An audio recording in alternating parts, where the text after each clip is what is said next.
আমি রাসেল বাংলাদেশ থেকে বলছি। মাহবুদুল্লাহ পাক কালাম মার্ক তার ৮ অধ্যায় এখানে লেখা আছে এইভাবে।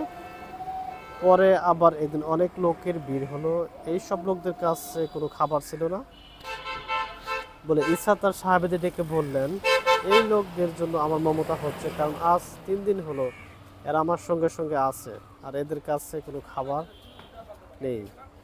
যদি আমি এই অবস্থায় এদের বাড়ি পাঠিয়ে দিই তবে তারা পথে অজ্ঞান হয়ে পড়ে, কারণ এদের মধ্যে অনেকেই দূর থেকে এসেছে। সাহাবীরা বললেন, কিন্তু এই নির্জন জায়গায় এদের খাওয়াবার জন্য কি কোথা থেকে রুটি পাবে? ঈসা জিজ্ঞাসা করলেন, তোমাদের কাছে কয়টা রুটি আছে? তারা বললেন, 7খানা।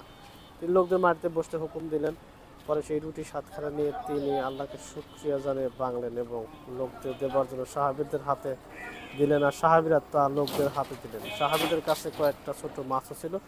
ঈসা সেই মাছগুলো শুকরিয়া জানালেন এবং তার লোকদের ভাগ করে দেবার জন্য সাহাবীদের বলে, লোকেরা পেট ভরে খেলো। পরে যে টুকরোগুলো পড়ে রইল সাহাবীরা তা তুলে নিয়ে 7টা টুকরো ভর্তি করলেন।